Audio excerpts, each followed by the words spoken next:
Hello, welcome back to our class, an online review for teacher induction. My name is Kent Wire and we're starting lesson 3 of our class. Today's lesson, and in fact over the next few video lessons, we're going to look at routines and procedures and management issues that help every school teacher start the year off in a positive manner. This is probably the most critical thing that a teacher can do, is to take the time and pre-plan for the events that are about to take place in the start of the new school year. Well, it's summer here in Chanute, and no better time than summer for school teachers to think about their classroom management, their routines and procedures. So let's take a look. And every school teacher, whether they're experienced or brand new to the profession, needs to be thinking about the start of the school year checklist, or a back to school year checklist. Much of the information that we're going to use today for the purposes of this PowerPoint/video come from the Harry Wong and Annette Bro book, New Teacher Induction: How to Train, Support, and Retain New Teachers. Few things are more important to teacher success, which ultimately leads, as we talked about in the last video, with the teacher effect, which ultimately leads to student achievement, as the way we handle the classroom or manage the classroom on a day-to-day basis. As a teacher plans to set up routines and procedures for the classroom, then think through of how these would play out in the classroom. If your student taught last year or last semester or a semester before that, or if you've been teaching and this is something that you should think about every summer or every break. Sometimes you need to reflect on these daily if things aren't going the way that you would want the classroom to go. But how are you going to implement these in the classroom? And when you think about a start of the school year checklist, you can't think of these as a one-day thing where you go in and one day you're finished with explaining your routines and procedures, whether that be at the kindergarten level all the way through the senior and high school level. These are things that have to be planned, practiced, and developed over time. So what is your plan to teach and reinforce classroom routines and procedures? So what are your daily routines? If you teach in a 35-minute mod or a 45 to 60-minute classroom period, or whether you have students in 2-hour blocks or half days, you need a plan to teach and reinforce the procedures and the routines that you're going to stick by daily. And as you focus on main points and procedures, think about posters and ways that you'll put those prominently in the classroom so that students can see and be reminded of what's expected. And a key word in routines and procedures are teacher expectations. Do you carry these expectations consistently? Do you enforce them consistently?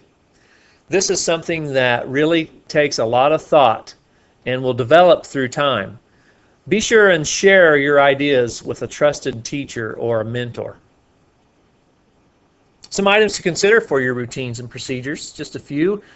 And of course, be creative and don't limit these to this list, but certainly this list would be a starting point.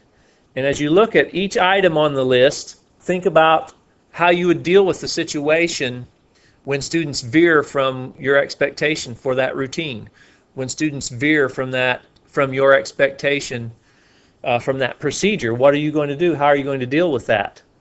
So this takes a lot of thought and time and thinking, and some things that you can really alter the success pattern for your classroom if you think ahead and have preconceived responses or actions to your students. Here's one: tolerance for speaking aloud in class. Can students just speak up when they want to? Do you want them to raise their hand? How will students be acknowledged in your classroom? Something that everyone has to deal with is passing out of the classroom, restroom passes, locker passes, whatever they be, office passes.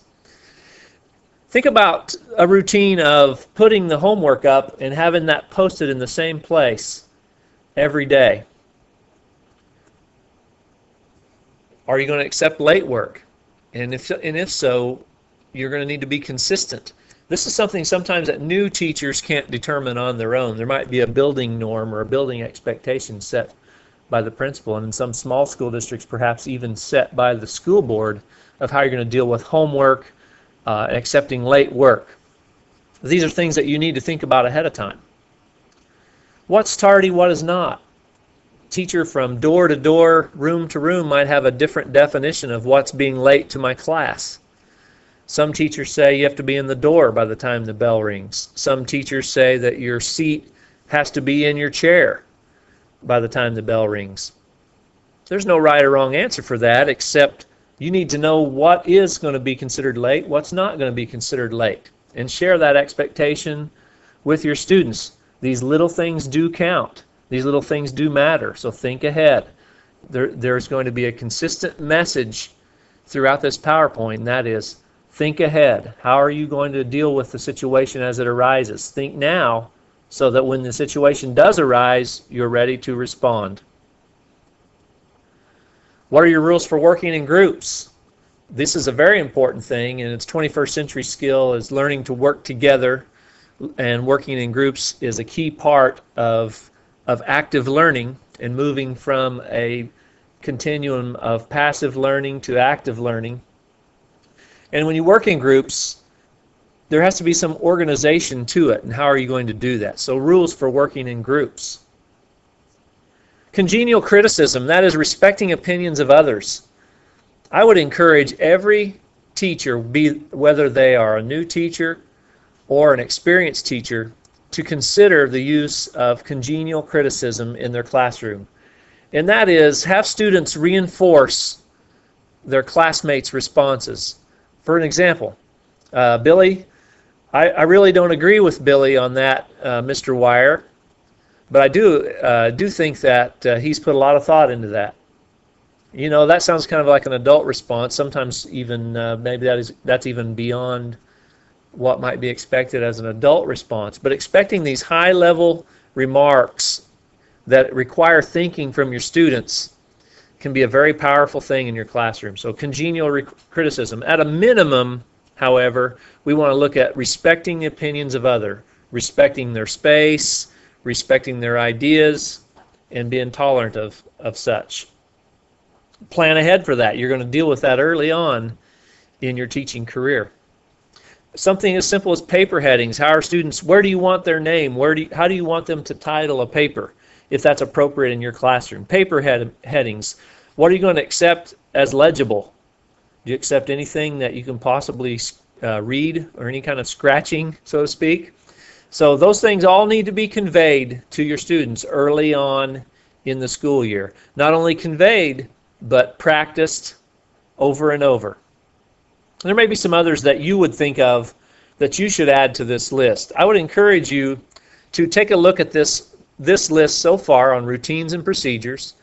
Think of how you're going to handle these situations in your classroom.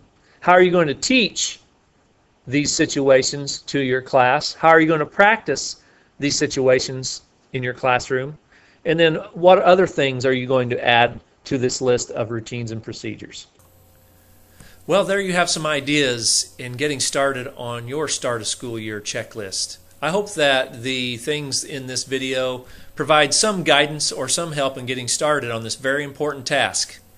The next lesson, we're going to look at classroom discipline or classroom management, another key part of starting a school year off successfully. Until then, I'll see you later.